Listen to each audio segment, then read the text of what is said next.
Welcome to my humble little office. My name is R. Keith Andrews. I'm a spiritual guide and paranormal adept. The journey continues today on February 5th, 2024 at approximately 4:30 p.m. PST. Now, I've returned to this world for one primary purpose, and that is to remind people that working together, we can make this a better world for virtually everybody. Now, I build myself as a spiritual guide because the tools I offer are the exact same tools I personally use in my day-to-day life. And the philosophies of life I talk about are the exact philosophies I personally guide my virtually every move by. Now, I know these tools will work for you because they work for me constantly, and they have worked for literally thousands of other people, depending entirely on their own personal level of effort.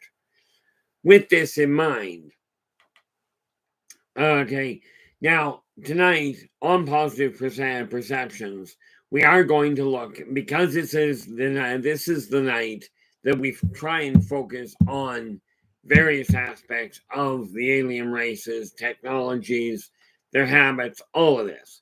Today we're focusing on the Elfydd. Now, with this in mind, if you've got questions, doesn't matter what they are, doesn't matter what topic, put them in the chat room with, in all caps, partial caps, or at least a wavy hand so I can find them. Now, let us just bring this up so I can actually see what I'm looking at. There we are. Now, right off the bat, Joe Stewart, you are in with the gold. So happy to see you back. I'll tell you, there were a lot of people that got caught in the crossfire on that mess with the trolls. We're still trying to sort it out. But no, rest assured, Joe, you weren't part of the problem. You were simply one of the victims.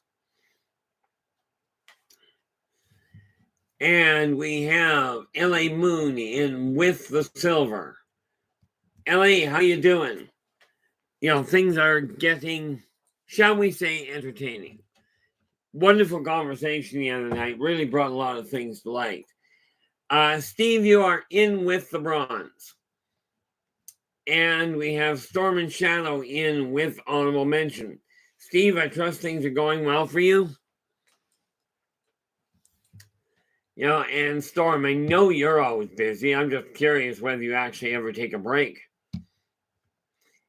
And in addition to this, we have Nick Adkins already in the house. How's it going, Nick? And Philip Blair. Where are we here? Philip Blair, I lost what was said there. Oh, there we are. Hopefully things are going well.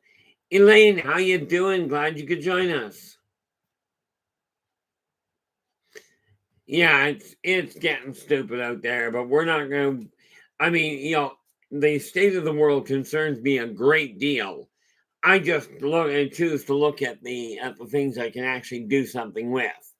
And in spite of everything going on, we've got to stay focused on what we can do to turn things around. Now, where are we? Okay.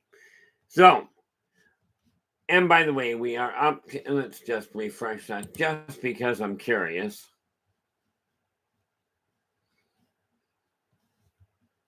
Now, I will tell you, okay, first and foremost, we got to remember that there's a lot of written history out there, and the reason I don't look at it is because my memories and what's written down tend to be somewhat at odds with each other on occasion. Okay, and let's get a couple of things sorted around. Okay, number one, the first corporeal race, sentient race, that was designed literally for Earth, for this planet we're on, you would know them as elves. Okay, and you've read all about them. Well, you've read a lot about them in various mythological stories and science fantasy stories, this sort of thing. Okay, now I'm telling you, even to my ears, a lot of what I look at seems almost loopy. It seems almost, it literally seems almost like a science fiction story. Problem is, I've dealt directly with these people. Okay, and we are going to get into a lot more about them, but the Elfydd they are the race that was originally built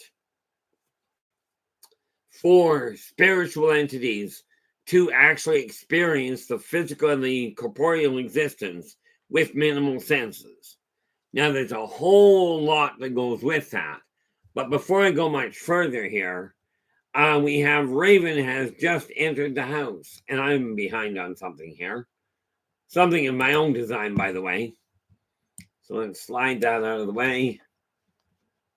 And let's see. Shrink that down just a fraction. There we go. Now, we go all the way to the top here, and the first person through the door with an actual live stream is Storm and Shadow. So we go down here, and we go. This is the link to Storm and Shadow's live stream. So absolutely drop in, give him a listen. If you like what he has to say, do give him a thumbs up, and then subscribe to the channel and share the daylights out of it. You know, it would be really appreciated. We also have here, now, who else came in? Storm and Shadow came in. We have, there we are, Raven McMinn with the rabbit hole. And yes, Raven, we are going to have to sit down and talk. I did get your message and would happily reconnect with you on your show. Gotta find Raven. Here we are. Now, where are we here? This is a link to Raven's live stream with the rabbit hole. Okay, fortunately, things are back to running decently on my end. Uh-oh. Oh, LA, thank you very much for that little clarification. Sorry, guys, Storm and Shadow doesn't live stream. You know, I saw him in there and thought he did. Oops. I won't do that again. I hope. Don't hold me to that. I'll do my best not to do it. That wouldn't be a shock. I've been confusing things most of my life. You know, LA's going, where are we? Yeah. Where are we here? Now, Shadow and Sun. Where are we here? This is Shadow and Sons.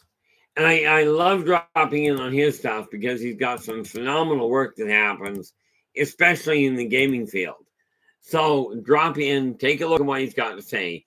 If you like what he says, give him a thumbs up. Do subscribe to the channel and share the daylights out of the thing. You know, because the reality is, it is this sharing of the different links that is going to draw us into a better world. Okay, or at least has the potential of it. Now, I can only tell you what I'm working with, and I can encourage you to do the same thing.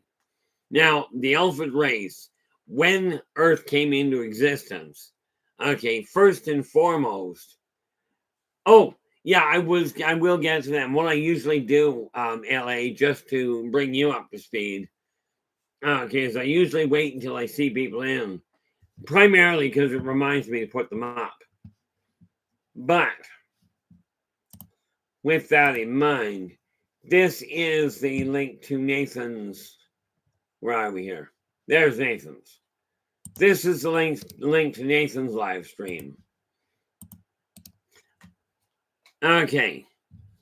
So do drop in, give him a listen. If you like what he has to say, give him a thumbs up. Do subscribe to the channel and share the daylights out of the thing. Okay. Now, when we are looking at the Elfydd, you know, Earth itself was built. Now, Earth itself was originally called Ernath. Okay, but when it was given that name, just as a definition, just as a call name, so that the spirit and building it could actually deal with it. You know, could actually go, there's the project I'm working on. And like with this stream, it existed. We called it a live stream. That's where it was. The moment it got a name, as in positive perceptions, thank you very much, LA Moon. The moment it did that, it took on a whole new feel. Well, when Ernath got her spirit, okay, and got to choose her name, that's when I got introduced to her as Esau. Now, you may know her as Earth, you may know her as Mother Earth, Gaia, Mother Nature. There's a lot of different names. Like her, I've been called a lot of things. Just in my case, some of them are repeatable in polite company. In her case, all of them are. But once she was alive, the elfin forms were built so that other spirits coming into the area could choose to experience a physical world with limited physical senses. In other words, say in sight, taste, touch, hearing, smell, and a rudimentary sixth kind of came with the package. Okay, so there are a lot of different races of elves that have come up. Some of them I've got right at hand. Others will be added to the races of the world as we go along. Just want to make sure I'm staying on top of things here, which is usually fun for me.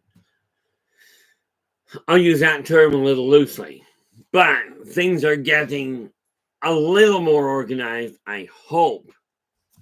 Okay, but the Elfydd race, when it first started, you know, when the bodies were first built, and yes, they were constructed straight from the physical world. They were constructed, molded, if you will, right out of the dirt itself.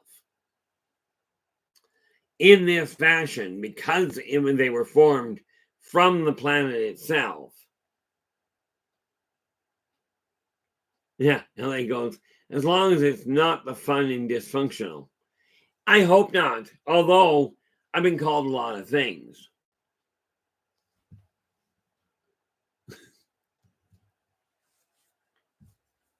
Well, and I can understand that, Elaine, and certainly do not take offense to that one.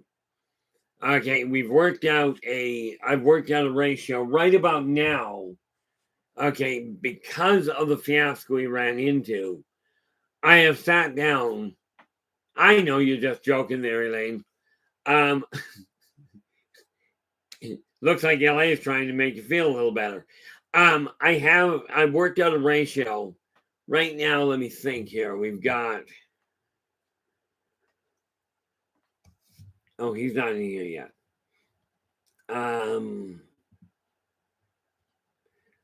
I'm not certain. I think, what do I got? 1, 2, 3, 4.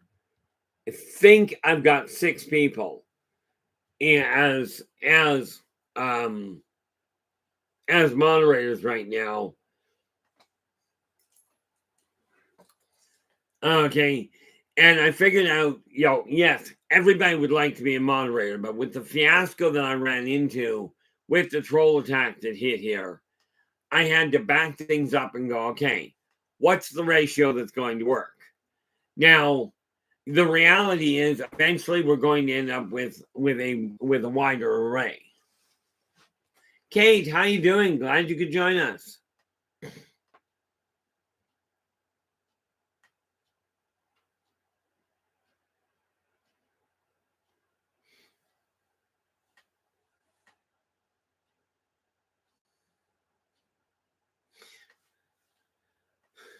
Now, the important thing here is what I'm looking at with this stream. When we look at the Elfydd, they were literally told, they weren't told you're the caretakers.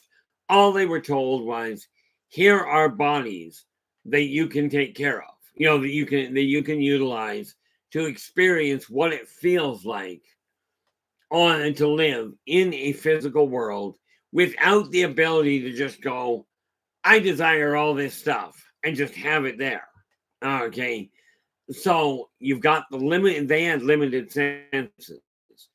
Now, Well, thank you very much, Raven. I kind of figured that might be a problem.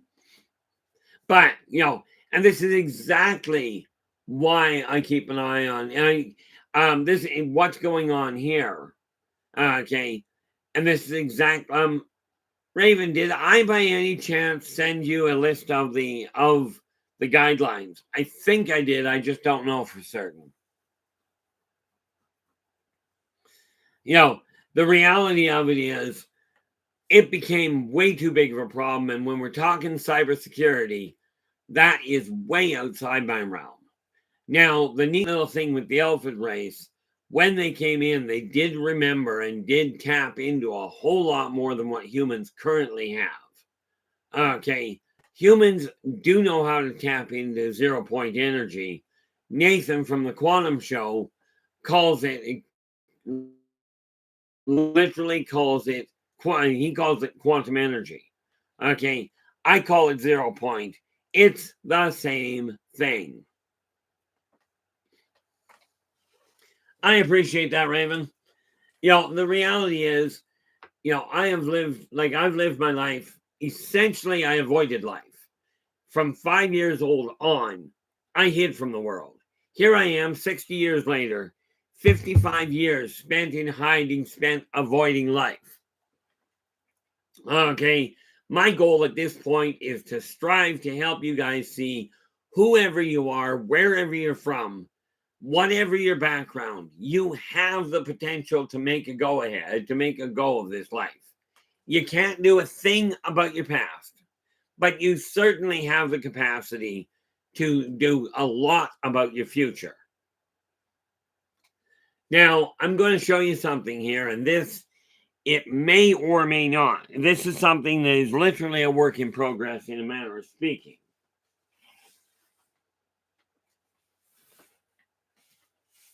Turns out, when I was going through my books, okay, when I was going through my old paperwork and looking for a lot of the information I've got, and this is why I'm not getting too terribly sidetracked here.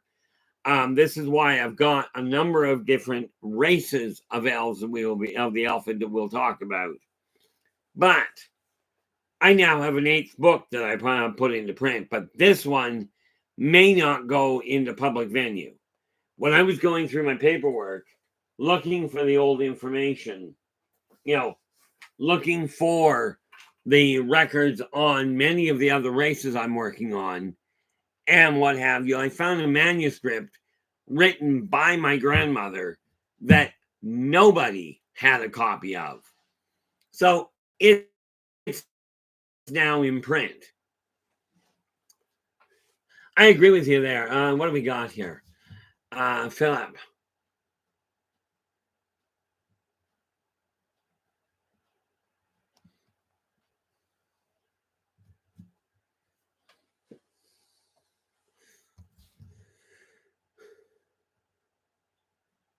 The neat little part, what did we do?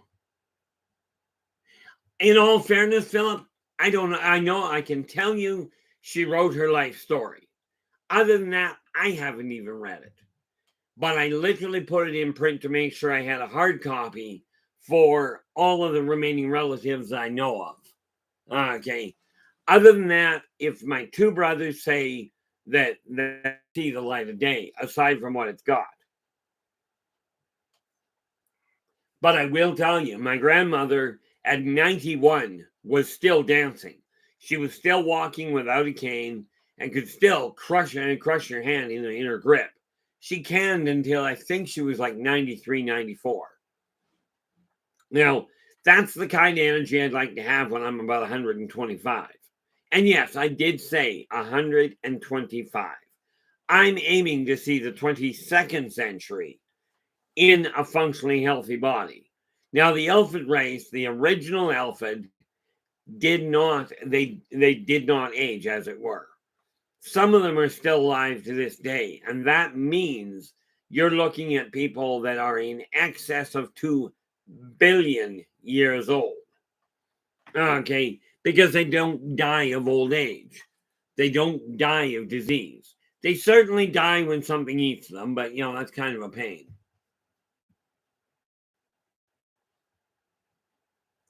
I have no idea, Philip.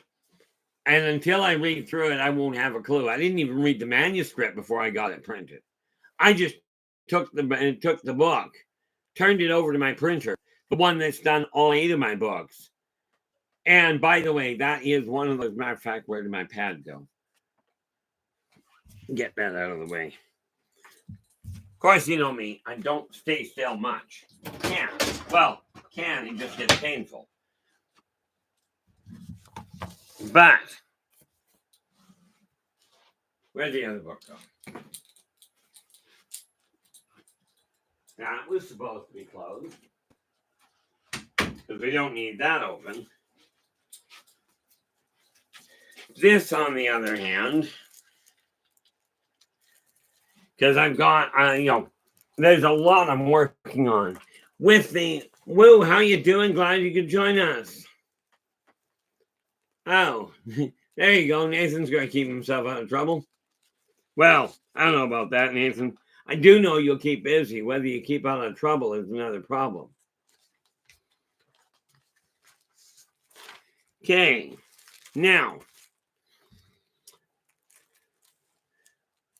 Okay, where are we dealing with here? Boy, things are moving really quick. I think what I'll do is just pop that up and make sure I don't miss something. Finally figured out how to lock things down a little, but have to look at one little detail. That one. When we're looking at the Elfydd. Okay, I've been talking to them now. Much of my memory of history, well, all of my memory of history comes from memory. I don't research. Okay, and that's where we run into a bit of a problem. Okay, when the Elfydd got here, they spread out. There were so many that were interested that all of a sudden they spanned out across, they literally scattered across the world and populated the whole place. However, like all races, not all elves are decent people. Not all humans are decent people. And they did devolve into a massive war. I keep doing that. What is that? Camby? That is Camby. Okay.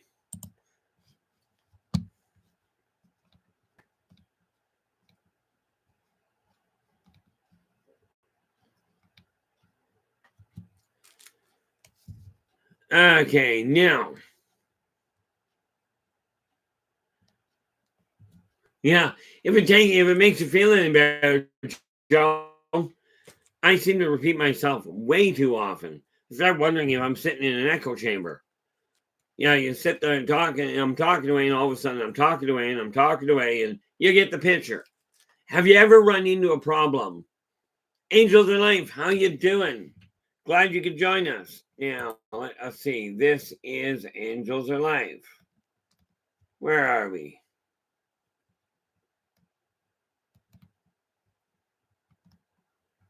Do not. Oh, there we are. Starting to worry I didn't have your link anymore. This is the link to Angel's live stream. So absolutely drop in, give her a listen. If you like what she has to say, absolutely give her a thumbs up. Do subscribe to the channel and share the daylights out of the thing. Now, when the Elfydd got here, there were way too many. Okay, and the original bodies literally are immortal. But because so many people were arriving, there was a combination of problems. So many spirits got wind that this was a place you could come to experience the physical world. Okay, you got to remember, spirits have the ability to do things that are far beyond human can. Okay, way beyond human can. Okay, and with this in mind, okay, they ended up having to break away from the original valley they lived in. Okay, and they separated into 4 groups covering the world, covering the planet. Okay, well, covering the continental planet to start with. and it did move on from there. But as they evolved, as happens with most corporeal beings, especially when they're first learning and first figuring it out, greed did take over. Mankind's taken it to a whole new level, but the Elfydd race did, or the Elfydd species, got into, when we talk global war, we are not talking about just the Elfydd against the Elfydd. Humans call it World War I, World War II. War has never brought peace. But when the Elfydd ended up in a war, they took it to a whole new level. The Elfydd, the other races that were there, animals and plants, as well as the elementals, all got involved. Okay, and I'm telling you, it is a war you don't want to see the likes of. At least, well, maybe you do want to. Of course, if you want to do something, you're putting out the energy of a sense of lack.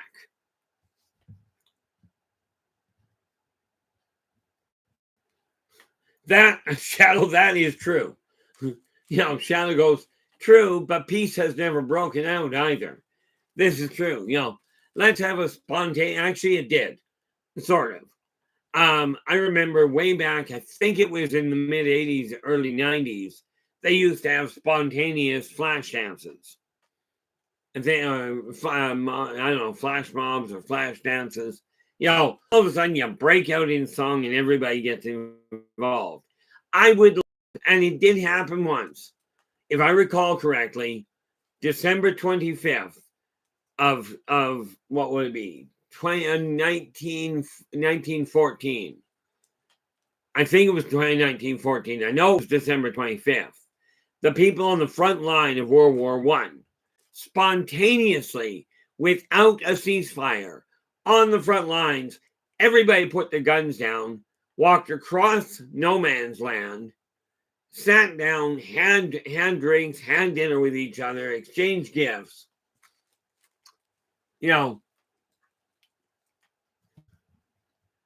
Yeah, that is true. That is true, angels. Sit-ins happen as well. Peace-ins, as it were. And the thing is, when we get that to happen more and more often, all of a sudden, we will find this world almost overnight looking so much different. Okay, and so much better in my eyes. The Elfydd had, they literally, it was not just a question of they honored each other. And I'm talking, now bear in mind, let's see if I can find the information here. There is. See, where I'm pulling this up, it's a bit complicated in a way. Okay. Well, I know there's a few of them, but I am looking into something else I'm working on.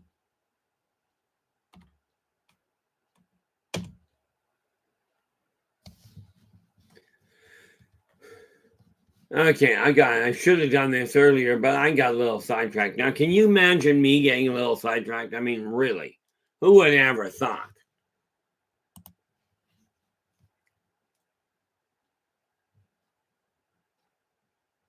Oh, no, Shadow. Yeah. Yeah, Shadow goes, and how long did that last? Until around last call for alcohol and drink thirsty shooting? I don't honestly know. Okay. The funny thing there, when we take a look at, like, as far as I understand it, in 1914, when they had the ceasefire, it lasted until way into the night. Okay. And then, of course, for whatever reason, they got up and took the ammo they'd exchanged as gifts and started giving it back to each other. I don't get it. Now, the thing is, when the Elfydd had their war, okay, it was devastating to the point of near annihilation. In the middle of it, the Elfydd are also the ones that built the Dwarven race. as well as the human race, okay, and well, and the parakeet. Okay, these were all races, these were all species that were built. Quite frankly, they were built for war. Okay, and here's the kicker to it: the leaders of the Elfydd species. Okay, they built the Elfydd race. They used a slightly different method, and the second generation Elfydd were not immortal.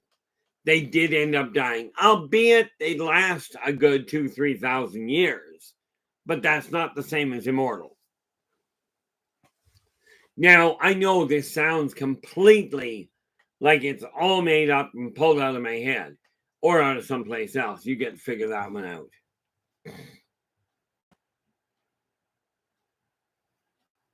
Oh, there we are. LA's bringing us up to speed. It lasted the city, that little break lasted until dawn the next day, when the officers demanded either getting rearmed, either getting reamed out by their higher up, or they get up and get busy. Now to me, I mean, the way I look at it was this: you put down the weapons. If you don't pick them up, the war is going to end. Okay. And, the same thing happened with the Elfydd. Had they not, now they went to war because they had to. One species, or one race, the Cambi, they went real sour and they tried taking over. They weren't interested in just conquering the world. They wanted to own the thing.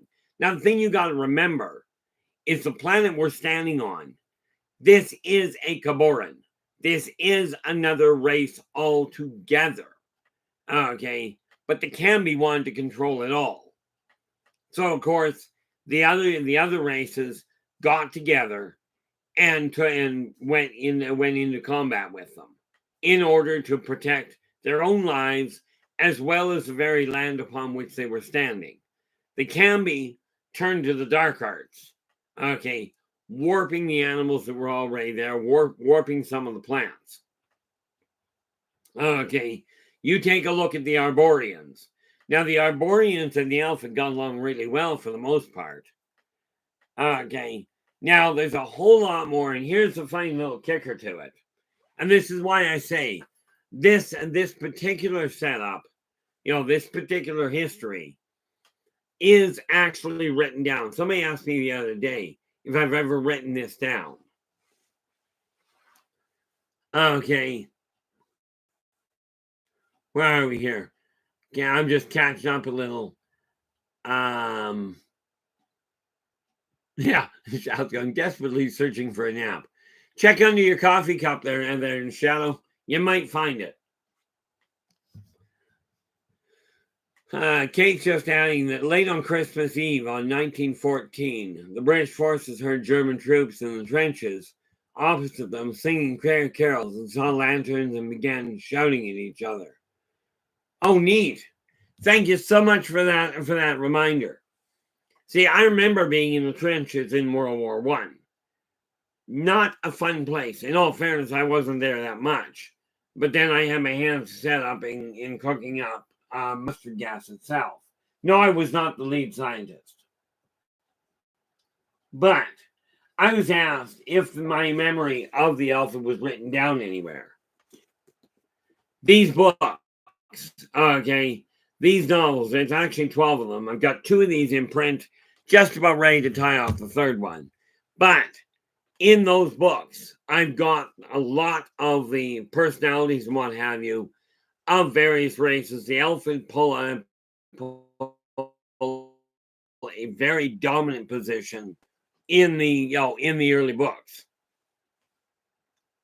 Now, where are we? Let's get that out of the way because that's all been done. So, by the way, because of the fact they're dealing with a whole pile of things, the newsletter I'm putting out, okay, positive perspectives. If you're interested in a copy of it, because it is 100% free, this is the email to get a hold of me. This is also the email if you're striving to buy any one of the books or any of the other merchandise I'm working on, that email is the one that will get you to me.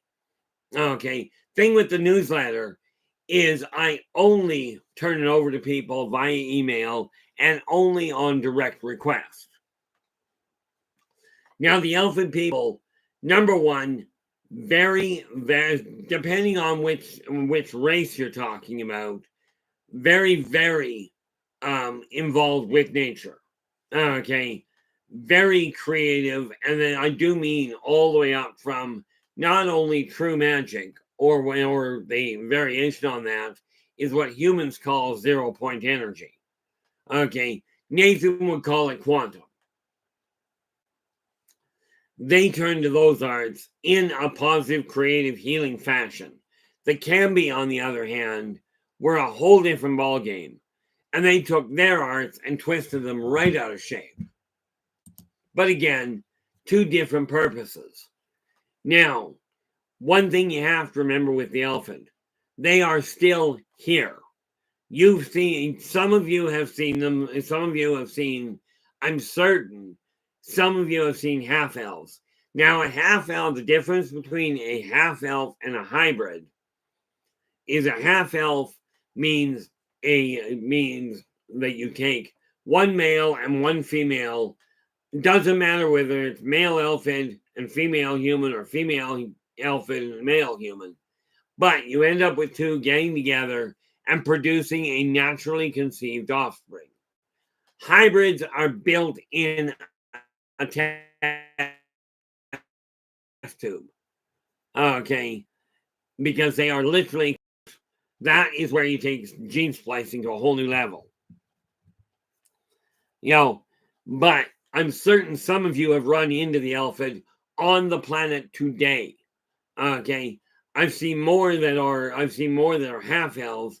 You don't see that many of the actual Elfydd race. But even the ones that are up here did do the rational thing. When they resurfaced, before they made themselves well known, they turned around and learned the language of the humans. Okay. They were coming into essentially a foreign land. Oh, okay, absolutely, LA. A hybrid is built in a test tube. Okay, where the scientists are working on it, take parts of the DNA from each species and combine them and work with them to make sure that they take. Now, this takes a lot of time and a lot of know-how. Now, humans are at the baseline start of it with gene splicing. But hybridization takes on a whole new level because it works on the subquantum level. Okay, so when we're dealing with that, there we are.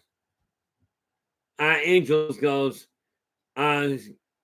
see what else and some other form of fae. Some seen the fairies never knew what to call the others. Elfydd do fall under the category of fae, of what humans call fae. Okay, but do understand the Elfydd and the fairies are not the same peoples. Okay, they are a different species altogether. Same as if you take a look at the Ituari. Now, the Ituari you would know as leprechauns. These also, if I understand the terms that humans use, as fae. Yeah, Angels goes, I call it slicing and dicing. The Ituari you would know as leprechauns. And again, they fit under the same category. Okay, as being fae. They are the protectors of Esau. They are literally Esau's children. Okay, and it was funny. I was just talking to somebody the other day and just found out and discovered a race I knew was here, and I hadn't seen a picture of it in a very long time. Okay, but the Selkie, okay, they are one of the children and one of Esau's children. Well, more to the point, the species is. But the Elfydd race, they learned how to warp the trees, how to basically guide trees. Humans take years to modify. Mare people are the Mare people are another race. Like they are another race of Elfydd. They were on the shore for so long, and with everything going complicated, some of them retreated to the water. Okay, they became the Wayland. Okay, so yes, the Wayland and the Wayland are your Mare folk that you're referring to. Now, let me see here if I've got this right. I love trying to remember the number of different races I'm working on. That's always enjoyable.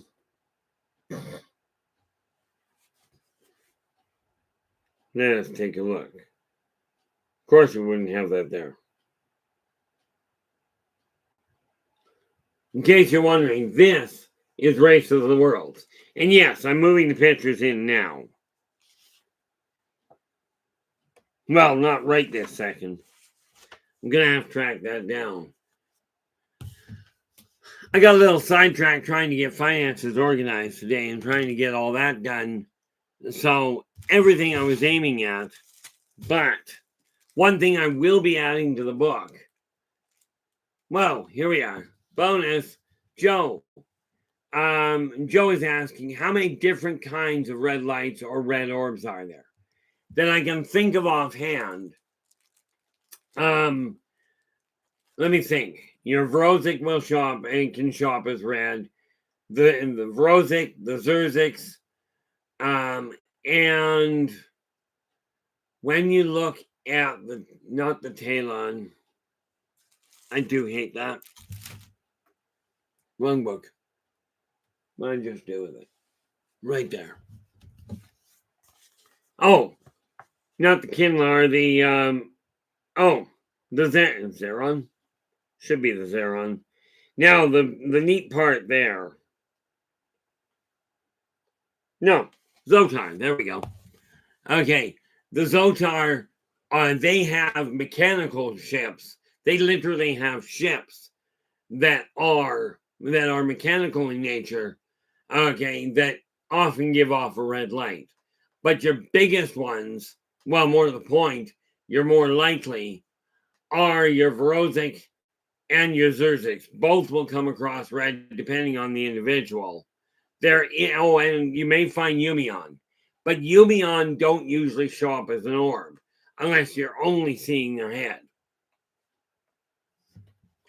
Okay, now there are others that I've got in my list. And of course, let's grab this because I want to make sure that I get things organized. We have the different Elfydd.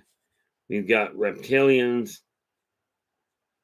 And these are all ones that have multiple races, multiple species.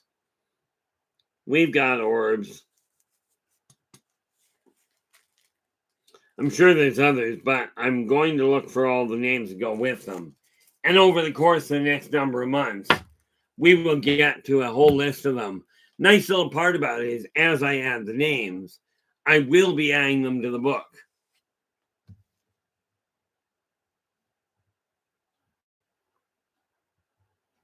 Oh, Angels, I hate to be the one to pop your bubble on this.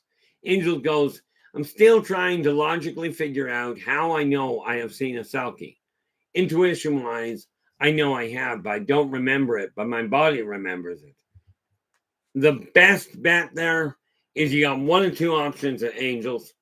Okay, just like a lot of people, the odds are, if you know you've seen one, if you're not anywhere near water where it's possible to see them, the odds are you may be dealing with either an astral or clairvoyant picture of one, or a past life where you ran into them then. Okay, where was it? Oh, if you want to take a look at a picture of them, and I don't have a link for you. Sorry, guys, but the Dewey Lake Monster. I was shown a sculpture of the thing the other day. And the moment I saw it, I went, that's not a monster. Nice people, really. And I am including them. Like I said, technically, they're classified as cryptids by humans, but the Selkie are another species in themselves. Okay. Now, when we're looking at the red orbs, something else to keep in mind there, Joe. The orbs, just a little question for you. When you've seen the orbs, are they outside? Are they staying outside your house or inside? If they're inside, we can pretty much let go of the idea you were dealing with Zotar. Oh, LA, I appreciate you keeping an eye open on the lag there. The Dewey Lake Monster. I don't have a link for it. Okay, but if you look and get a decent picture of it, you'll find what a Selkie looks like. Okay, kind of an important addition to your research, if you will. Now, I do not research. I really wish I knew how to cure that. I'm going to have to talk to, because we just reset the router the other day. Okay, I just reset the router just 2 or 3 days ago. So I have no idea how to cure the problem. I know, well, I'm going to have to talk to Storm about it and see if we can figure out if we can find a way around the problem to create a better boost. Yeah, faster internet service will do.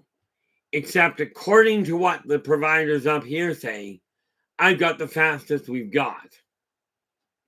Okay, so I'm wondering if there is a technology that can accelerate it, or maybe it's just a question of, and correct me if I'm wrong on this one, guys, but I'm going to be replacing this computer to a state of the art.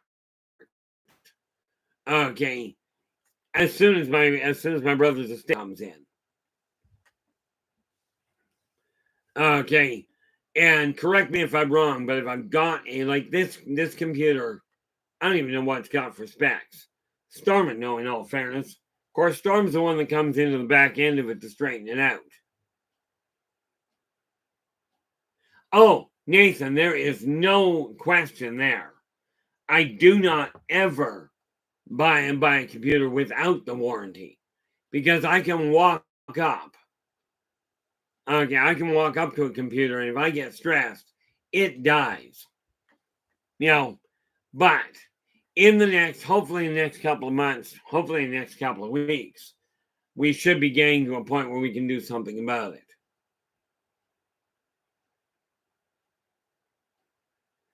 Paramarv, how you doing? I don't think that's a good idea in my case. Para's just going to put grease on the router. And I'm thinking that may be a bad idea for me.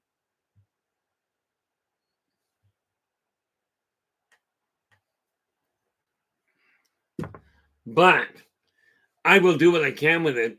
Heck if I know how, but I'm going to be replacing the computer anyway. It's working well enough, but I fried the last one, and that's why I had to downgrade. See, now I'm guessing that this makes sense to people, because both LA and Nathan are having a hoot with this one. I have no idea where, number one, I'm looking at the grease on the router going, but I get confused very easily with technology. This is why, like I said, my coming down to Reno, and yes, oh, by the way, just a little heads up. I'm going to be asked, are there any hybrids or any half-breeds of any race in the Reno party?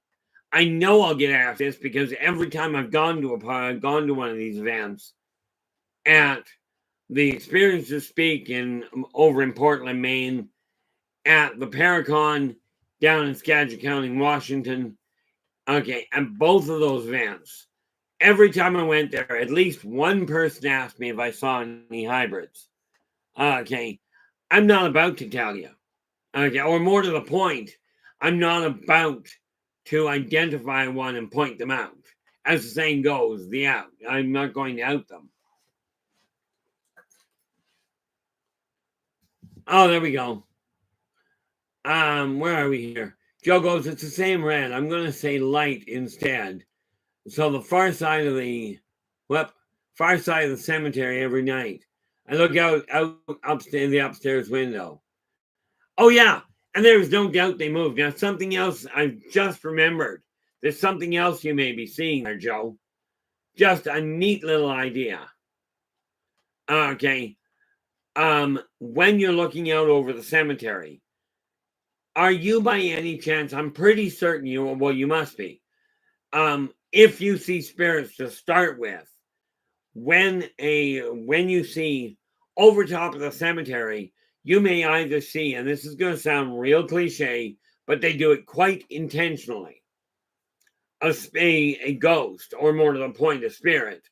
If all it's doing is moving its life force, it will move on, it will look like an orb, unless it deliberately takes on human form. Now, if you're seeing red, okay, you may be seeing, if it's right over the cemetery, you could be seeing a female entity leaving the body and traveling over to another site. I see this all the time. People that tell you the cemeteries are quiet have never spent a night in the cemetery. These things are not quiet. Okay. Now, no.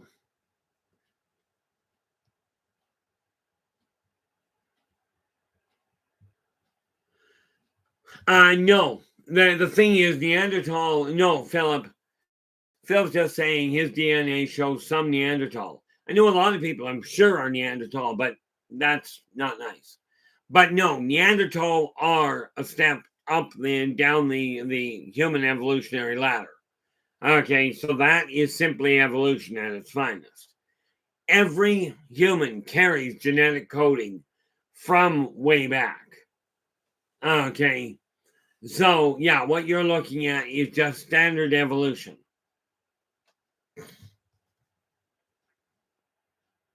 Yeah, Nathan goes, I've seen people I suspect are hybrids, but no way to know for sure. Okay.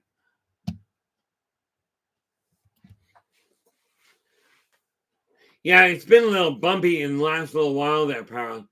Curiosity, just because of the fact I'm nosy. And since I'm going, I figure what the heck, I might just well ask. Uh-oh.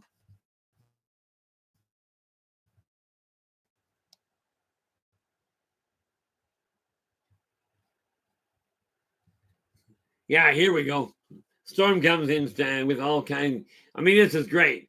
Greasing the router only helps if you use a dielectric lubricant containing negatively charged positron shells, which is a great idea. Where are we? Christine, how you doing? Glad you could join us.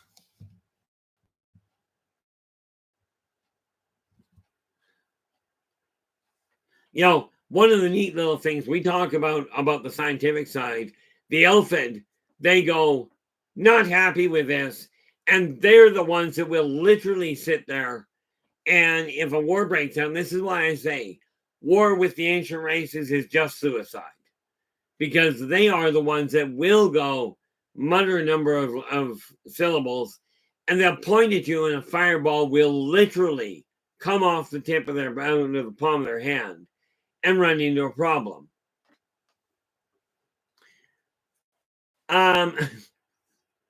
Funny you should ask that, Philip. Philip goes, is it polite to ask people if they are hybrids? I would guess no, but I could be mistaken. Let me put it this way. Way back, like 10 years ago, I was at the Experiencer Speak program or conference, and I ran into a hybrid Pleiadian.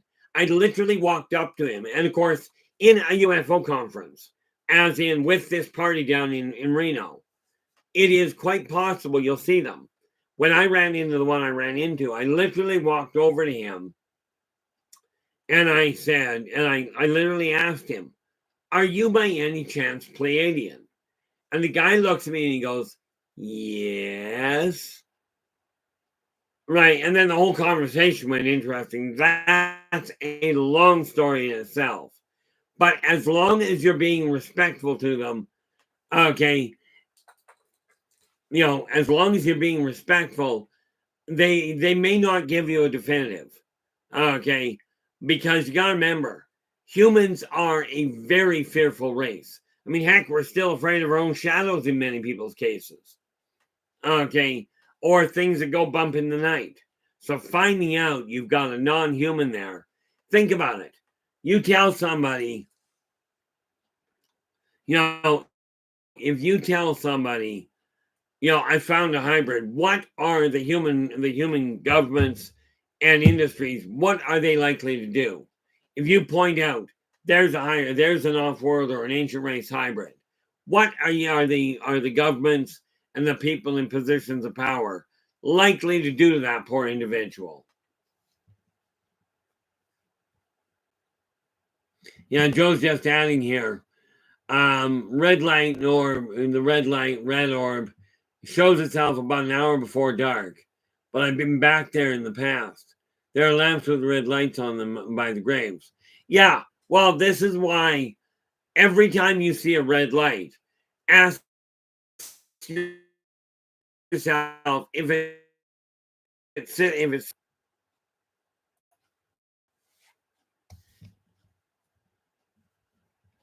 you know. And yeah, in all fairness, Philip, I was told Strazazians and Muldogs can be scary. And I kind of missed that lesson, I think.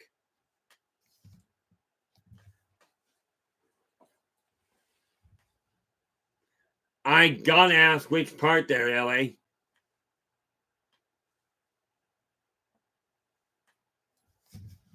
How bad is this thing lagging here? You'll see them.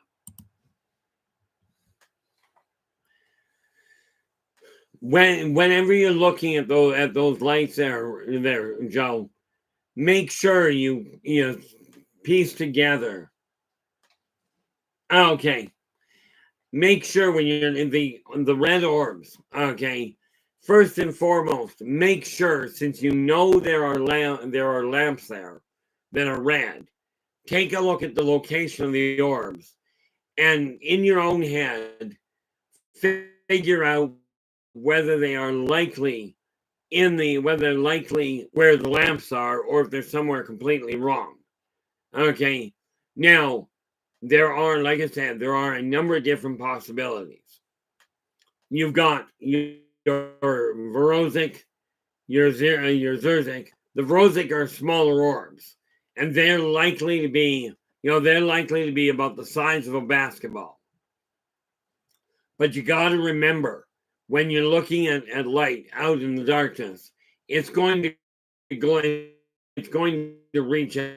It's going to seem to reach out further than if you're dealing with light up close, light in the actual light. But the Vorosic are your most likely. You might be seeing individual spirits, and it's weird because it's weird in some ways. But actual spirits, the people that originally inhabited bodies in the grave, many times they will on gravesite. Some of it is to listen to the people they left behind. Okay, but intriguingly enough, when you're dealing with grave sites, they're laid out by humans, and because of that, the spirits tend to take on a red tinge if they're female, a blue one if they're male. This has to do with the fact that those are the colors that the human race, really applies to male and female.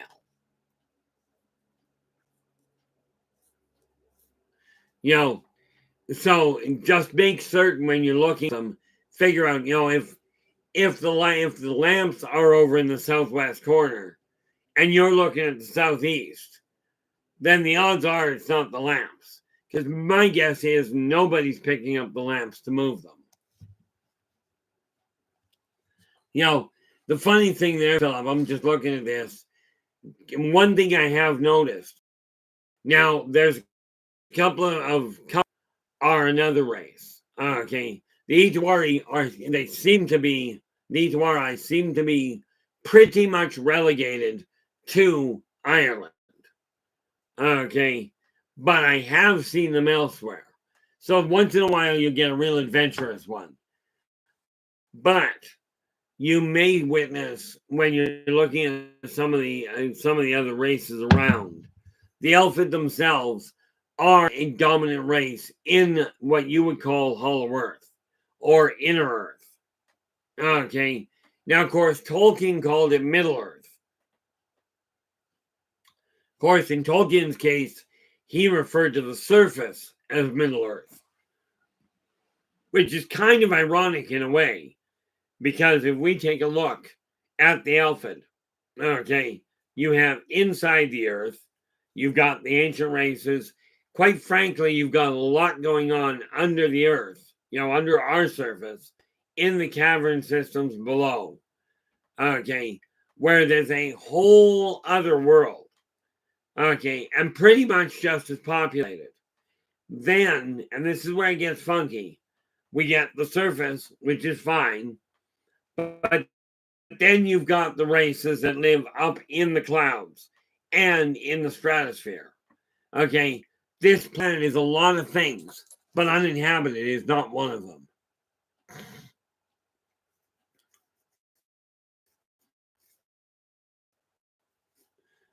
Philip goes, where are we? What is the surface? The middle, past, and future. Okay. Now, surface is what you're standing on. Okay, it's that simple. Whenever you're looking at the surface of the earth, we're talking about what humans walk around on almost all the time. The inner earth is literally underground. Okay, the dwarfid race really took dominant control there. Okay, and there's a lot of reasons for that. Okay, and then you have a number of the other ancient races that went underground when the major war broke out. They went underground for safety. Okay, now when we look at the past and future, people keep asking me, when are the off-worlders going to reveal themselves? The Elfydd are already starting. But before anybody asks, no. Much as I've been gaming for 47 years now. I started when I was 13. So yeah, I've been gaming, playing D&D for 47 years. Reading through the spell books they've got, studying the cultures and what have you, laid out in gaming terms. Okay. Now, intriguingly enough, much of what you read there is based on, and you'll love this, reality. Okay. But in 47 years of following this culture and of dealing with the Elfydd race and many of the others, never have I ever figured out how to cast a fireball. As in, mumble a few words, point my hand towards something, and have something on the other side of the field burst into flame. And Lord knows there's days I've been tempted. Okay, as far as the future goes, here's the neat part. Your future is up to you. Okay, what you do with the knowledge you've got is what's going to shape the future. Now, the Elfydd race, sooner or later, and I can't give you a definitive when, I will tell you, I've had it estimated that about 100 to 150 years from now, you're going to see races other than human on the surface. Asked, sure. Problem is, a fire-breathing dragon, and you love this, about 20 years ago in England, they found the skeletal remains of a lizard. Okay. Literally, it was about 3 feet long. My arms can't go. Well, my arms can go 3 feet.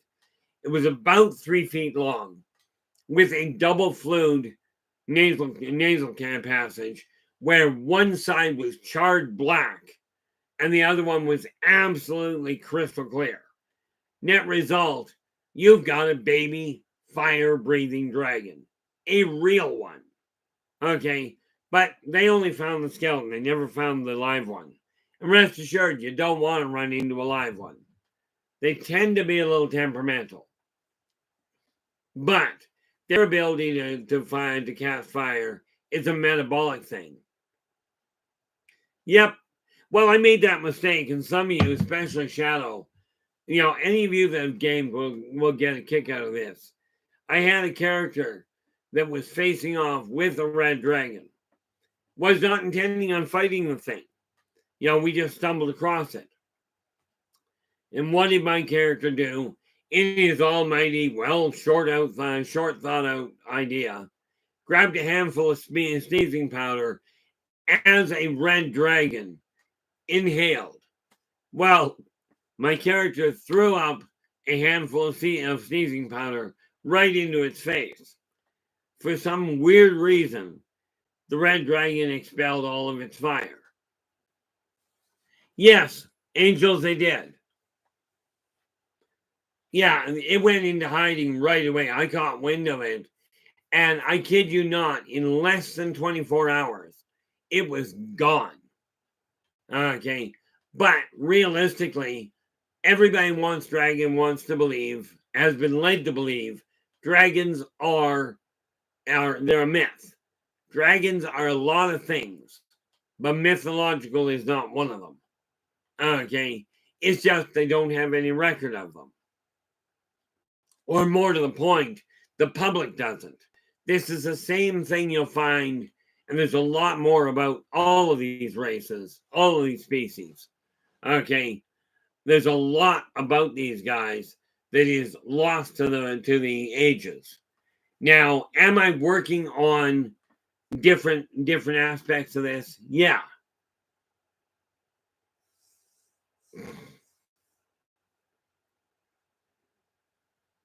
The neat part about it, I'm actually putting together a list of different non-sentient, at least not by human standard, races as well.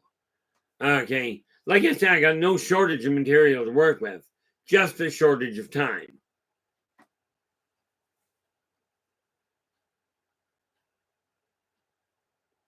Well, yeah, and in all fairness, the reality of it is humans have been, and I'm going to just be blunt about it, humans have been lied to about your own history for centuries.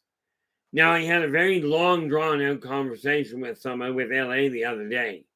Very long, drawn-out one. There is a lot, of information that is laid out that shows an evolutionary path. Okay, and I'm not going to argue with what's shown in the documents. Not at all. I will tell you, I run into some catches with it because I don't go on what's written. Because here's my personal view on a lot of what's written out. Now, it absolutely, a lot of it has some certain amount of truth to it. But when you start looking at the amount of documents, there's so much cross-reference and so much contradictory information that when I look at the Elfydd race, just for example, they're made out to be, always really stoic, really, really self-controlled, very up in the air. That's only one race of them. Okay. Only the one race is standing there going, we're just not going to deal with humans because they're just way too chaotic. Okay. And there's a lot of other terms they use for it. But there is a race that will quite happily merge with humans. There's also the woodland race. Okay. Now, the Cambi you don't want to deal with. Okay. There are some Cambi you'll want to deal that will be good. Absolutely, it does there, LA. And we're looking at the Elfydd race. Well, the Elfydd species is from Earth. Okay, it was built here originally. It did not colonize another planet. Humans, on the other hand, did. What do we got here? Philip, trying to find out. Oh, yeah. Philip goes, trying to find out which history is true takes a lot of work, but it's work that's easy to focus on. I just found out how people can make a living as a regional historian or archaeologist. Bonus, if you like research, there's a job for you. Myself, I get bored. Okay, which might be obvious if you look at the fact I'm writing, I think 33, I should do that. What did I do? There we are. I've got to put a list together because I'm starting to rack them off.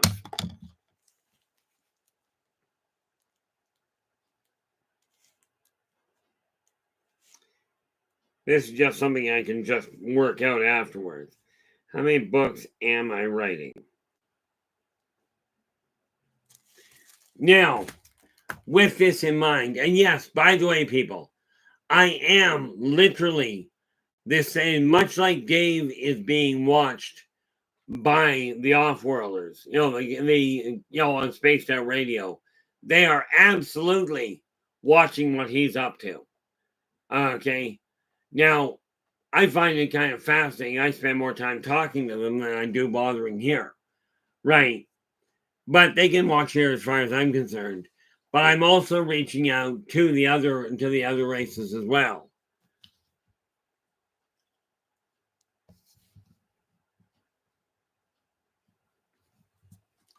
The nice part about it, what do we got here? Yeah, and that is, Joe, I am so glad to hear that you remind yourself of that. And by the way, I know that things have been quiet for you. Absolutely. Do me a favor, and this is just a personal request on my end. When contact is reestablished, and I'm getting told you're looking less than a fortnight, and you're going to get your contact back. Okay, but let me know when you do, because I know what it feels like to all of a sudden be left out in the cold, as it were.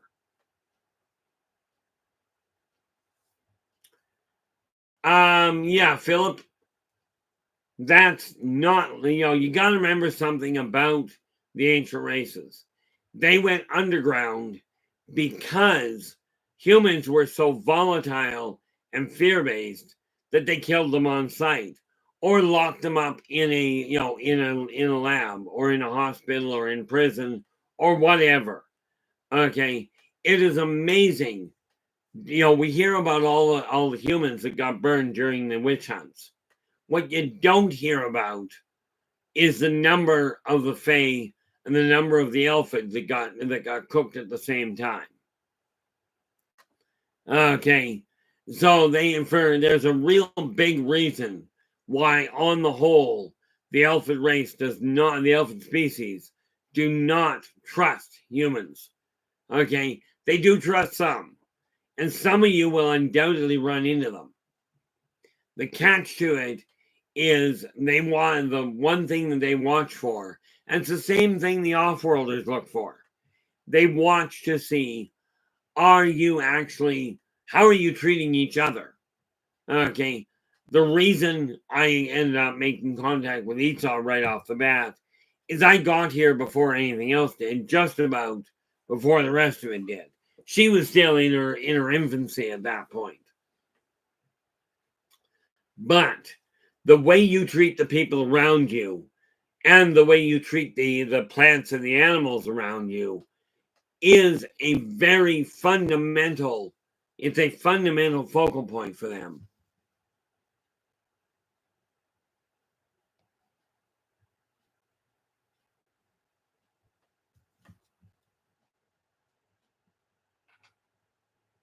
Yeah, and LA, this is something I've come to understand.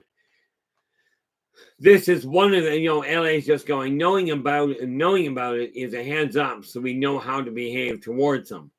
this is one of the things that, last year was an absolute shambles. But I've started pulling things together, with the new information that I'm adding to the book, to Races of the World. I know it's really badly delayed. I'm not giving you a release date. Okay, the same thing applies though. But knowing people's cultures, and this includes even amongst humans, if you're moving to a new area, get to know the culture you're moving to and do your best to learn not only their culture and follow their cultural guidelines, but get to learn the local language.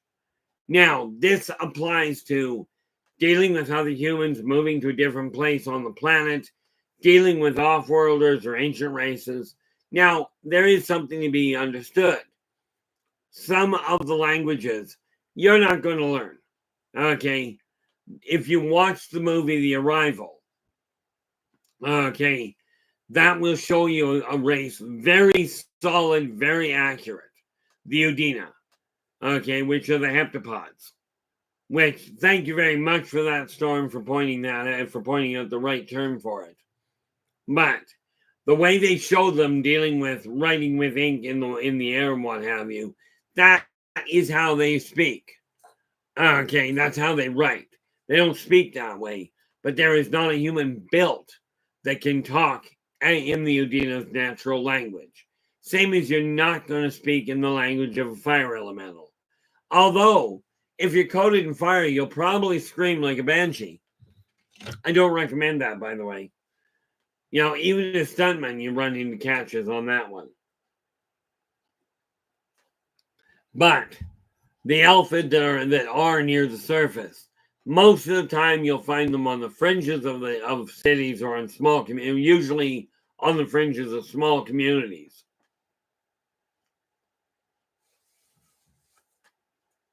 You'll find them watching smaller communities, smaller groups of people. If you know anybody that has a cabin out in the middle of the woods, odds are they're being watched. Let's see. Philip goes on the 4 F's of fear reaction. I'm more the flight, freeze, fawn, and less fight type. But if 20 black helicopters show up and they're running at me while covered in blood, I'll hide. Well, yeah. Somebody pointed out the other day, it was brilliant. If you're seeing a helicopter at night, it doesn't matter what color it is. You're going to see a black helicopter. But do not get me wrong. The black helicopters and the black surveillance planes and what have you, they're constantly watching. And the funny thing is, if you take a look at the drone coverage, if you're taking a look at the drone coverage, you will see on some drone coverage, I've seen entire communities of Arboreans, and Arboreans do not move 6 inches at a time. If you take a look at, there's a forest down in Borneo, I think. Now understand, Arboreans are can be everything from a tiny flowering shrub to a redwood. But they don't move at only 6 inches. If they're in a hurry, they can top out at upwards of 20 to 30 miles an hour. Now Itza herself has a really neat defense mechanism. And this is one of the reasons why when we look at the Elfydd have always communed with nature. Even the Cambi did. Of course, the Cambi developed some pretty potent magic to protect themselves from Itza. Didn't do a whole lot of good when, all the protection they had. Didn't do a whole lot of good when the Gulf of Mexico was created. All the protective work in the world didn't help when you drop a mountain on them from orbit. That was a wipeout area for a lot of things. as you may well have heard, that little impact created a dust cloud that wiped out a lot of races. Okay, and I mean, dinosaurs essentially went the way of the dodo bird. But you'll notice, even with an impact of a mountain, Esau herself is still here. And of course, the one thing you got to remember is that when the ancient races went underground, because they were underground, they were a lot safer than the ones on the surface. Now, the neat part about it is there are some, and you guys may have heard of a species of fae called the Dryads, okay, who are very closely tied to the Elfydd race. They just happen to specialize in tree walking. Now, the Elfydd can disappear into the trees and you'll never see them, but that has to do with being able to move silently, hide in amongst the shadows, use natural camouflage in order to stay on top of things.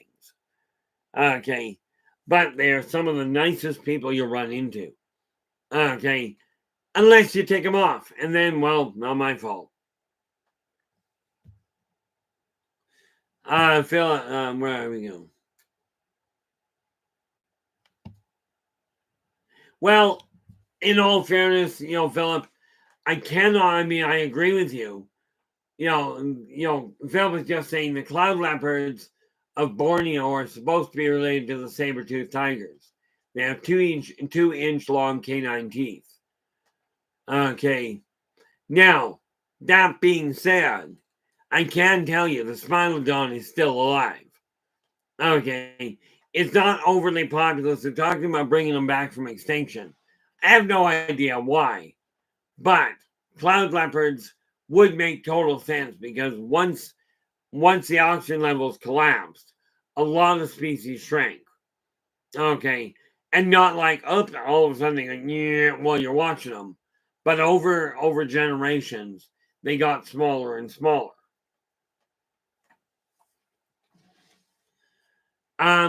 Quite frankly, Philip, inside, in Earth, there are a lot of the ancient, of the older, what we call prehistoric animals, and prehistoric, the dinosaurs and what have you.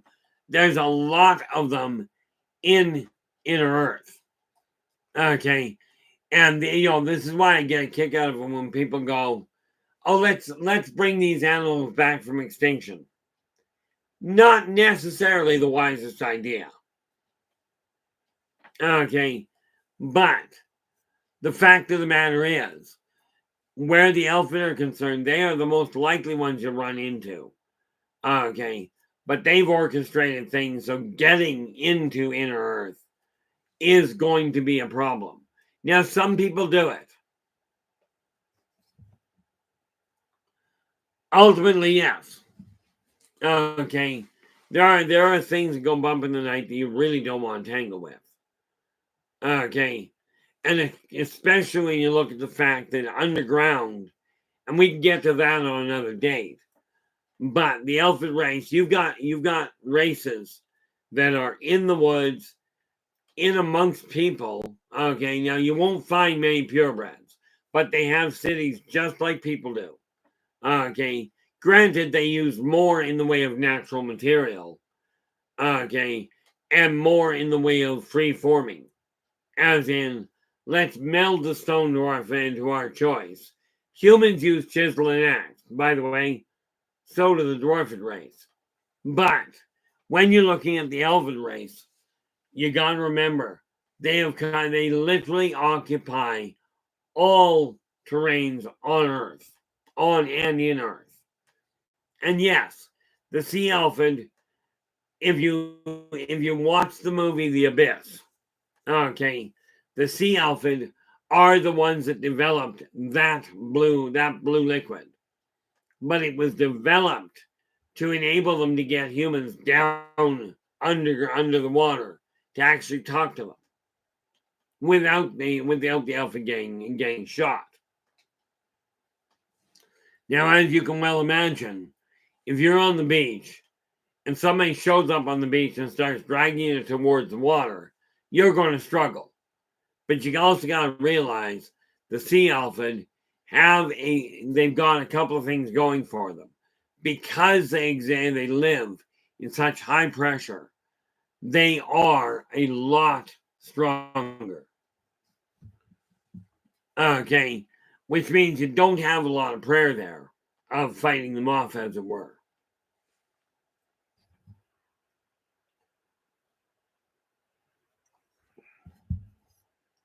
But when the sea Elfydd first started, I don't have the name offhand. The sea Elfydd can be. Okay. Now bear in mind, the Whalen, what you know as mermen, okay, as mermaids and mermen, those are the Whalen. Now that is a species of humans that moved back to the water.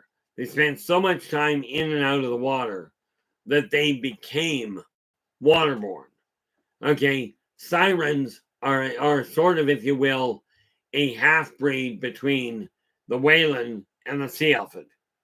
Okay, and I do have the different names floating around in my notes. They're being added to the encyclopedia as I go along. Okay, now that I've finally gotten back on a reasonable track of writing and what have you, things are moving forward nicely. Still not going to give you a release date, but I will tell you when it comes out.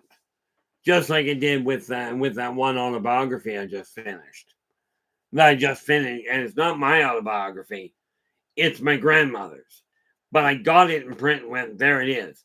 If my brothers say, yes, we can put it up for sale, then I will get it done in soft copy. Okay, and it will, for those of you interested in autobiographies, I will, and there won't be a lot of them, I wouldn't bet, of people wanting them, but they will be available if my brothers agree. But here's a neat little thing. I was talking to my youngest son, and he looks at me and he goes, Dad, he says, honestly, if you decide to put them up for sale, I don't think it's right that we make money off of our great-grandmother's passing. Right. I looked at him, I said, good point. So I'll give you this. Okay. I said, whatever I make out of the books coming off of those specific books, I will take my cost for producing them out. And I don't mean the time, I mean the literal cost of printing. And after that, every other cent will go to charity, to helping buy people food, help people buy their groceries, maybe help somebody if they're having a problem with with housing, it'll go to charity. One of the obvious issues is the SPCA, or I don't even know what it's called now, the international version of that. Okay. Or food banks. Good night, and good night, Kate. Thanks so much for joining us. Absolutely. And again, if you've got questions, you know how to reach me. This much is pretty cut and dried. Hopefully, you'll make it to Reno.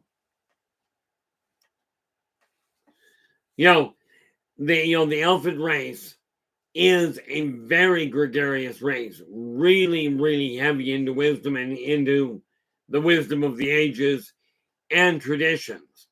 I'm absolutely certain if you're of the pagan ilk, you would get along really well with the Elfydd way of looking at life, because they absolutely put nature as the priority.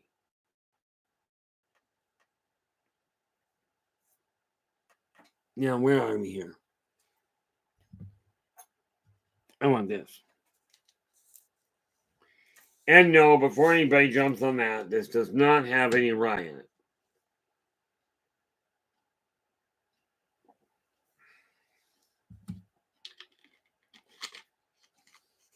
That's just straight old-fashioned ginger ale. But when we're looking at the Elfydd race, the Elfydd species. I should put that clearly. But I do have to make sure, what do we got here? The Elfydd, the reptilians, the orbs. Those are groups that I've got to pull together.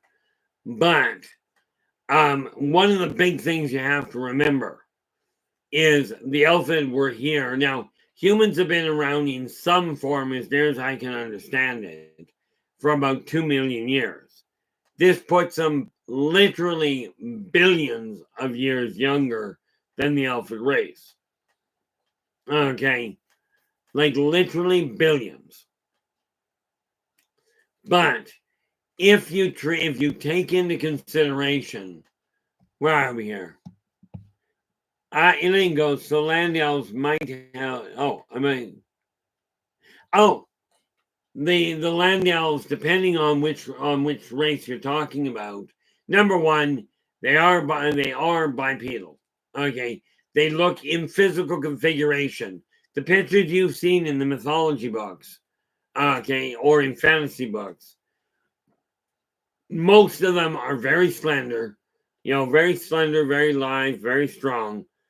The big thing is somewhat slanted eyes and pointed ears. You'll also find they have very fine features.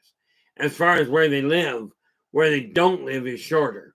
You'll find groups of them in the desert. Now, usually the ones in the desert have dug into the ground. Quite often they'll dig in underneath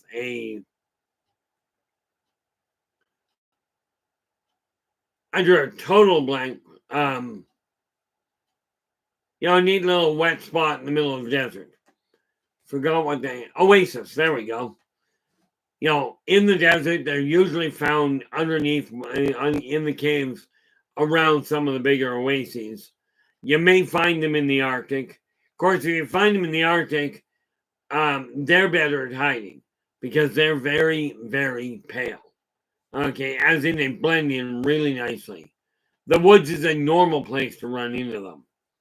Okay, and there are races that have moved up into the mountains and adapted to it.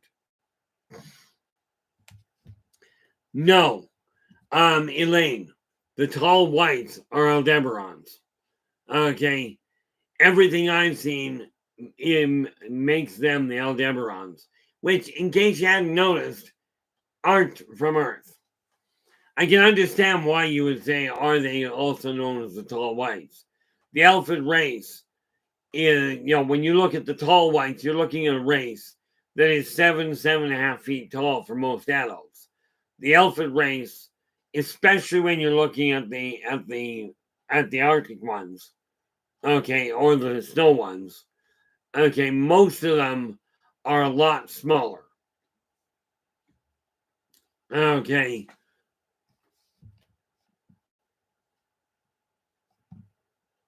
Oh, pretty much, you're absolutely right, Paramarv. The Elfydd race looks at them, quite frankly, as potential invaders. Okay, but they don't fear them because think of it this way: an off-world comes in, and the off-worlders come in, and they're coming in with high tech. Now, some of the Elfydd around the higher placed Elfydd, okay, from any one of the races, can literally have a starship torn apart without getting anywhere near it.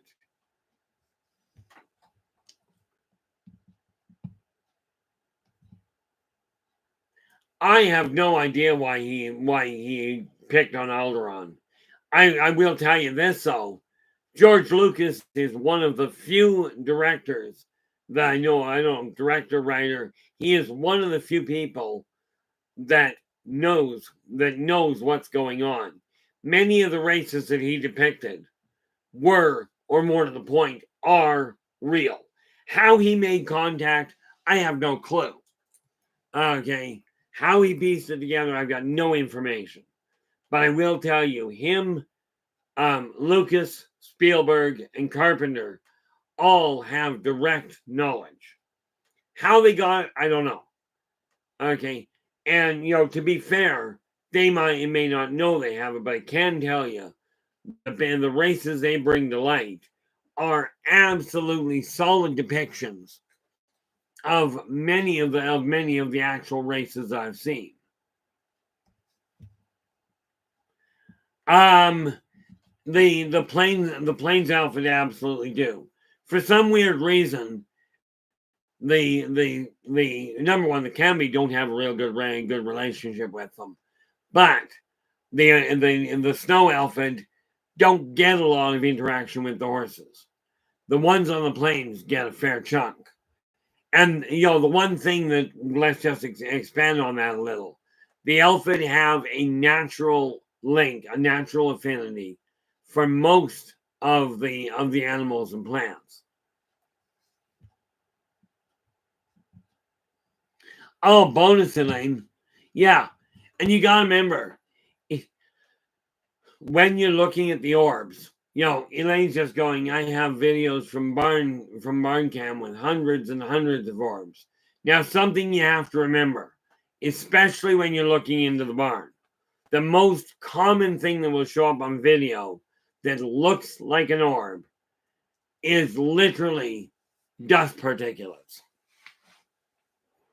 Okay, I'm not saying there aren't orbs there.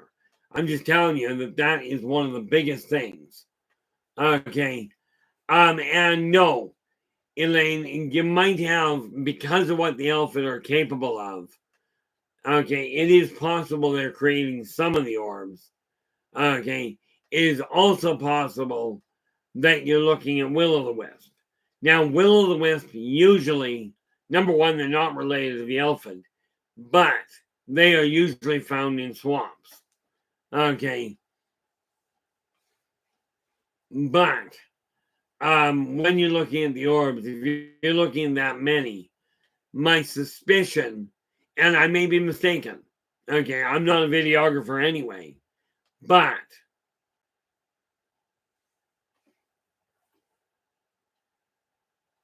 where are we? Okay, perfect. Yeah, Elaine's just telling us the photographer looked at him and said it wasn't dust, which is great. Okay, now that said, I would lay odds somewhere in that area, probably under the barn, you've got an access point. But bear in mind, orbs don't need a real big hole. They can go through a rat hole to disappear.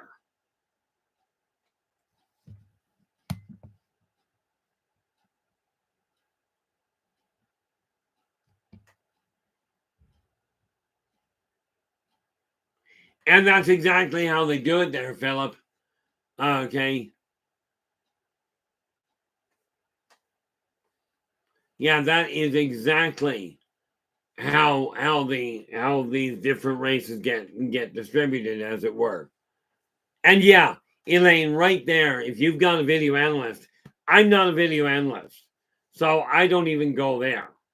Okay, but if he couldn't identify them, did he manage to, what you might want to get him to look at, if you still got access to him, get him to see if there is a solid, if he can detect a solid core to any of them. Now, the Zotar, their orbs will only be about 3 inches in diameter. Well, no, there'll be a maximum of 5 inches in diameter. Now, obviously, it's going to give off wider light than that. But if there is a core inside that is a maximum of 5 inches, you may well be looking at a Zotar.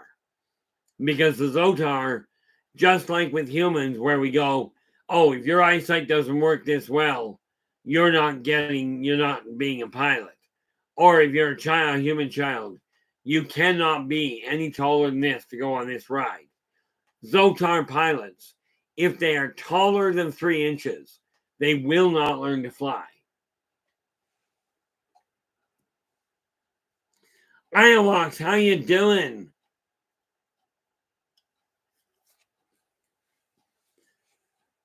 Glad you can make it there, Iowax. You know, oh, no. No, definitely not a psychoanalyst. You know, although I've been to enough of them and I've been declared sane. Little twisted, but absolutely sane. And I just looking at this, Elaine, you know, you've got a picture of a purple orb with a wolf's head in it. Okay. And with that in mind, there's a couple of possibilities there. Now, one thing you got to remember, especially if you're zeroing in on things, okay, if you're zeroing in on paying too much attention, and there's an Elfydd around, the Elfydd have the capacity, some of them have the capacity to warp your vision so you will see something that isn't there. Okay. And it will look absolutely real. And of course, once it's in a photograph, changing it afterwards is a little bit of a fun job. Okay. But when we're looking at the Elfydd race, now here's a neat little kicker. Yeah. Oh, there we are. Elaine goes, that wasn't in my barn. That was in Del Rio, Texas. Now, here's the neat part. This is containing the encyclopedic version of the races. Okay. These novels, on the other hand, cover some of the actual social and, if you will, personality interactions. Okay. It worked out well that they cross-correlate. And yes, I have spoken to a number of different Elfydd in order to get their go-ahead. Now, this is the thing. Every human that I've got in the stories, in any of the novels I write, any human, I have changed the name of, okay, so to speak, to protect the innocent. But I've changed the names. But the Elfydd race and the other races, those ones, I literally have been using their names. Of course, the neat part there is the odds of you tracking down half these guys is going to be a problem. Let's see. I saw a character on Oceanside, California. Popped up and put some type of dust over me. Oh, yeah. They do that a lot. Now, the real question there, Iowaks, is number one, when you were in Oceanside, California, were you down by the ocean? When you're there, did they pop up near to the ocean or away from it? That'd be the first thing.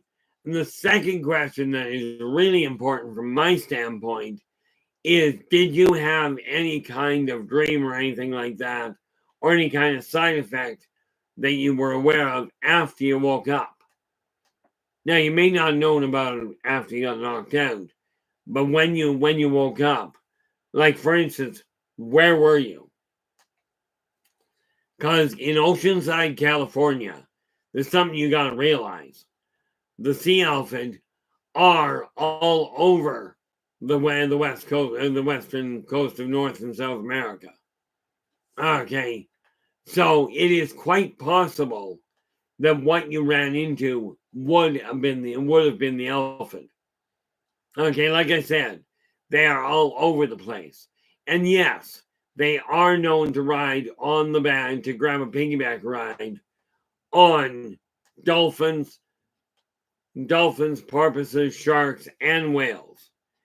Okay, so they have been known, and of course, as you've heard, sometimes people will mistake a manatee for a human. For a whale, for a merman, or mermaid for that matter. Funny thing is, the Whalen were human. Okay, the sea Elfydd are another issue altogether. And I am looking for, through my notes, to pull together all of that information while I'm at it. Iwalks is going, I was directly on the water. I could feel it. I was so scared to be washed away. Yeah, and the funny part there is, depending on what your memories are, there could be a whole lot more there. But I'm not going any further down that rabbit hole. That's for you to look into. However, where are we here?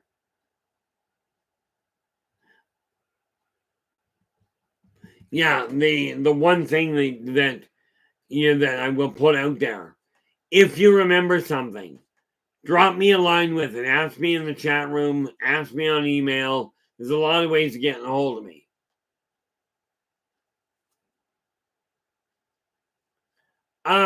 Well, yeah.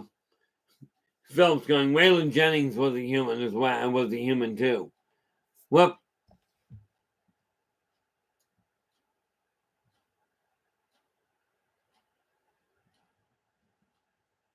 Yeah, there is no doubt there. Fabulous voice. But yeah, Waylon was certainly human, at least as far as I ever knew. Now, of course, we must be clear. I never met Waylon.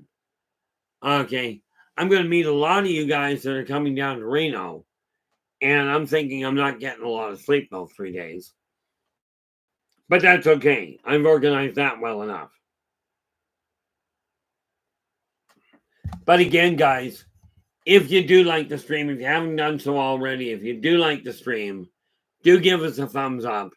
Do subscribe to the channel and share the daylights out of the thing. It would be really appreciated. Just refreshing that and see where we're standing. The fact of the matter is, we have an opportunity here to reach out and cover this entire globe with people thinking in terms of how do we make this a better world for virtually everybody. And it's going to require your guys' assistance, frankly, because I've tried working with governments. That's proven to be an enlightening situation, or more to the point, a corroborating one. But if you are interested in the newsletter, it literally boils down to ask for it. It's totally free, will remain totally free. Okay.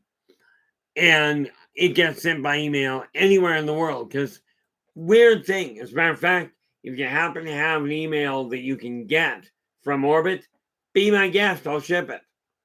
Okay. That said, there's a lot of good that we can do. I'm just not going to focus on the negative side of things. I figure there's a lot of ways of finding depressing things. Now, I know, I get lost really easy, which is why I don't go out in the woods. Okay? Don't go out in the woods. No, I think that's a different story. But here's the thing. I will quite readily, I've got a few friends that are Elfydd. Okay, that I get along with quite well. But you got to remember, these guys have the ability to stay hidden, even when they're standing right in front of you. And yes, I have met humans that can do exactly the same thing. Okay. They have been trained to literally vanish in front of your eyes. Elfydd as a species get taught how to do that. Just like humans get taught as a species to communicate.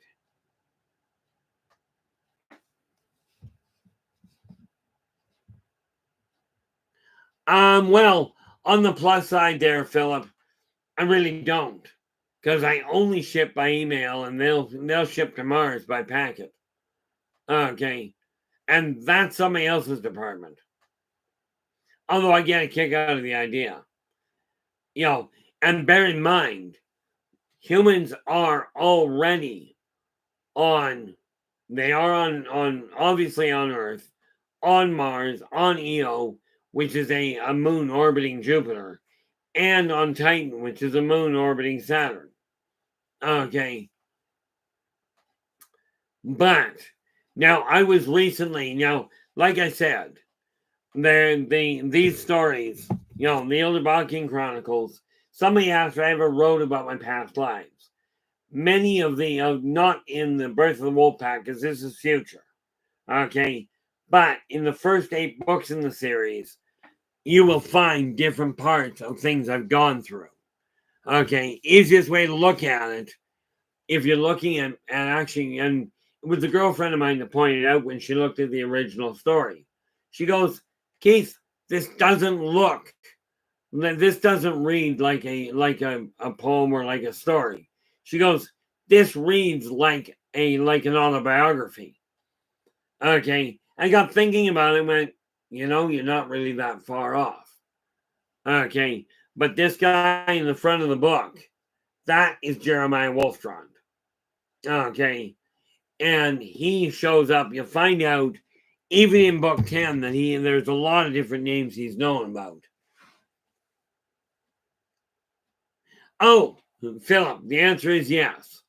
Although they're also far more technologically advanced. The other thing about Martokians, as in the people from Mars, is they are green, but they are not short. They are not built like Marvin the Martian. Okay, they're also not built like the Martian Manhunter.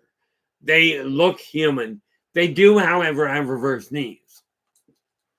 Okay, when I met my first Martokian, I was actually working for Dairy Queen. They seem to like ice cream. Maybe because it's cold. I don't know. Okay, because Mars ain't that cold.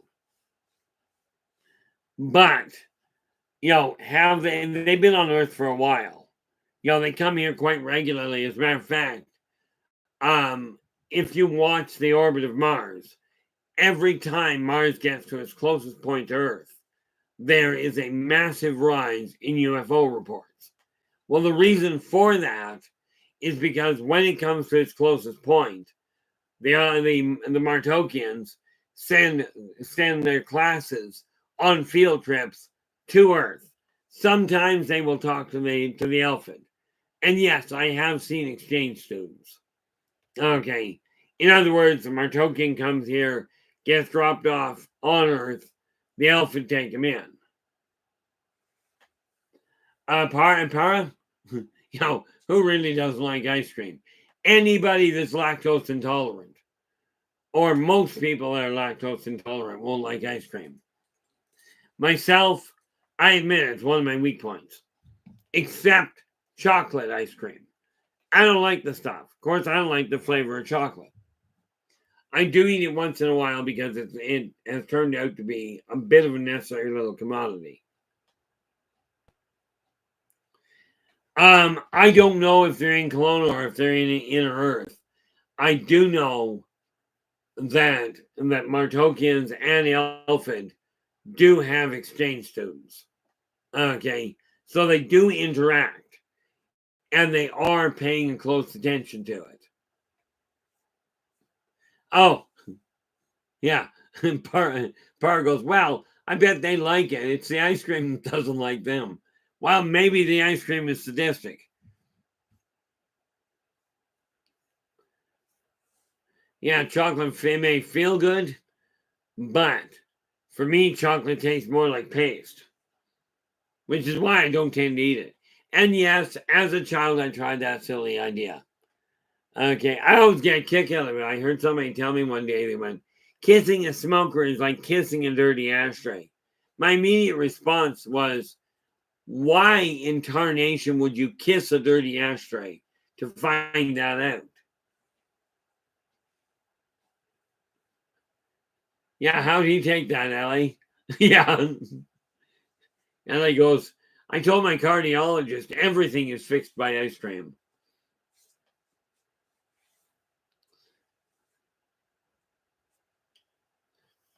And then you get the violent, the shall we say, kind of a bad reaction. I scream, you scream, Dad smacks us, so we stop it, so we both scream. That the fact of the matter is that I scream, you scream, we all scream for ice cream. That's a great idea until you realize that ice cream eaten too fast causes a brain freeze, and that's why people scream when they're eating it.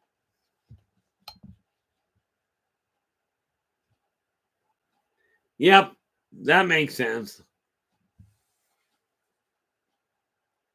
Yeah. LA goes, he doesn't give me a hard time about dieting, and I pay his bill. Yep, no doubt. Yeah, it's amazing doctors don't complain too much if you're actually paying the bill you're supposed to. Like, I've talked to a lot of the different races, and their methods of dealing with illness are a little more volatile. You know, like for instance, back in the old West, if a farmer's horse broke a leg, they shot the horse. Well, in many reptilian cultures, you know, you break a leg that isn't going to heal right, you're just thrown on the dinner table. Okay. I mean, it's a lousy way to work it, but they don't lobotomize anybody. But with the Elfydd are real simple. They're very compassionate people. If somebody gets badly wounded, they will find a way to keep them busy where they can still be productive in some fashion.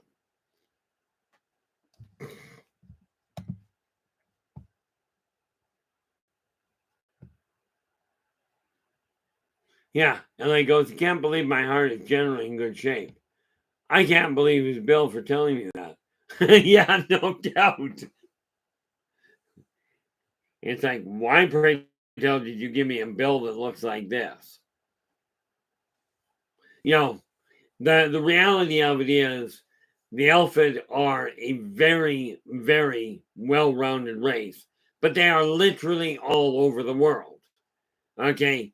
Now the Proke, you only on the whole find in the in the foothills. You won't find them much up in the mountains, certainly not in the snowbanks. Okay. Yeah. Yeah, Phil goes, I like them, and doctor says, I don't know when he doesn't know. Yeah, that's always nice. I mean, I was lucky. My doctor just retired. But in her case, she turned around, she'd go, this is what I'm recommending. Are you even going to bother taking it? Right. Because she knew I did not take medication much.